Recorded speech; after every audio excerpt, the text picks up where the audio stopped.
Within this series of videos, you'll learn about obesity risk factors during later childhood and adolescence. We'll think about how experiences and exposures during these periods shape the development of our health behaviors and weight-related outcomes. Within this video, we'll explore our third topic learning objective, which is to describe key influences on children's and adolescents' health-related behaviors and risk for obesity. Let's first take a minute to reflect. What do you think are the key barriers to meeting recommendations for children and teens? Which contexts are the most important for shaping their health behaviors? What were your experiences during your later childhood and adolescence years? How did your home life, your school, and your other contexts influence your eating and physical activity behaviors, as well as your other health behaviors? We'll take some time to explore these questions in this video. We know that there are many barriers that make it difficult for older children and teens to meet dietary, physical activity, sleep, and other health recommendations.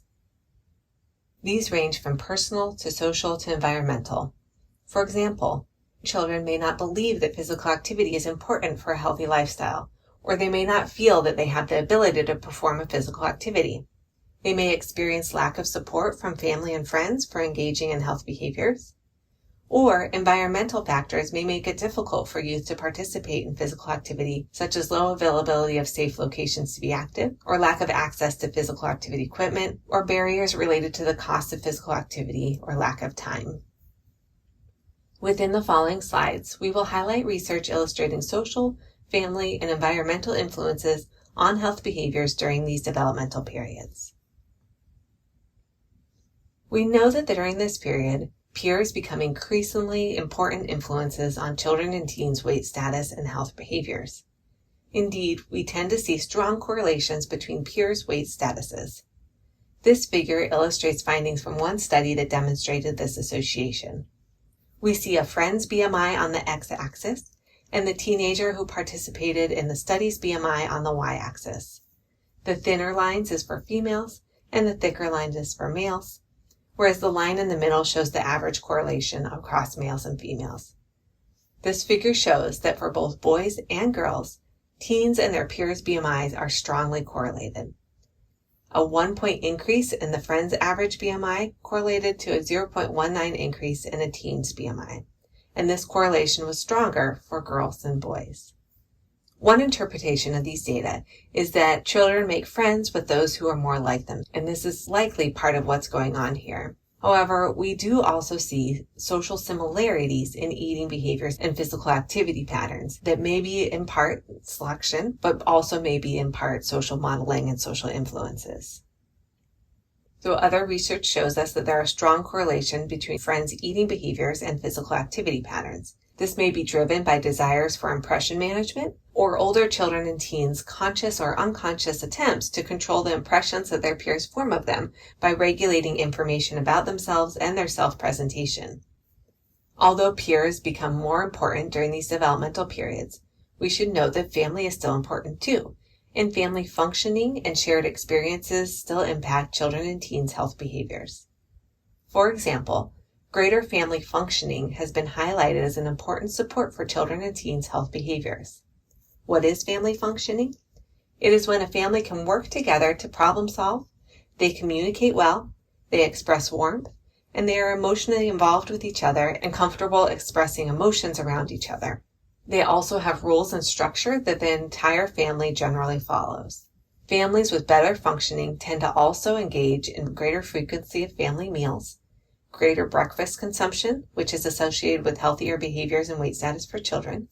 And in particular, we see that better family functioning is associated with greater fruit and vegetable consumption, lower BMI, and less sedentary behavior for girls. And greater family functioning predicts lower fast food intake and greater levels of physical activity for boys.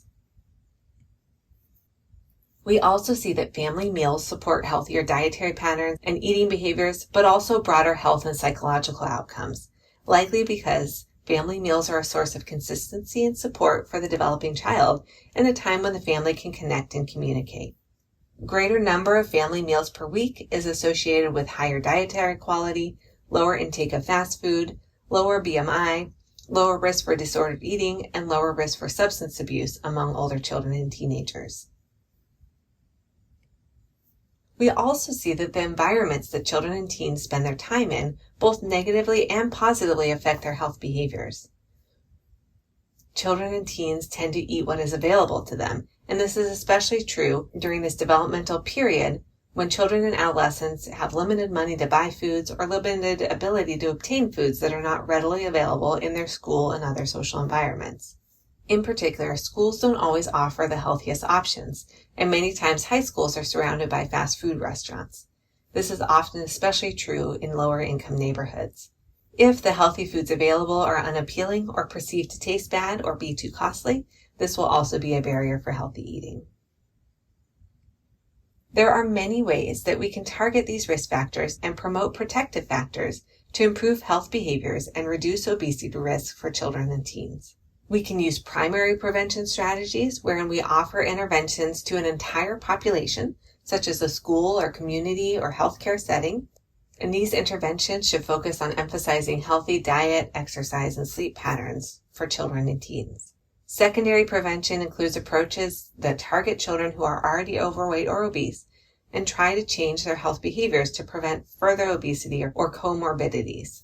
Tertiary prevention strategies are the most intensive form of intervention and include strategies to reduce the caloric intake or increase the energy expenditure for children or teens with obesity.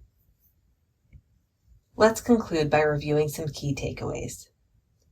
During the later childhood and adolescence developmental periods, we see that peers and non-familial environments become increasingly important influences. However, families are still important influences and sources of support. Obesity prevention and intervention programs can focus on these different spheres of influence through family-based programs or school and community-based health promotion programs. That's all for this video. Thank you for learning with me.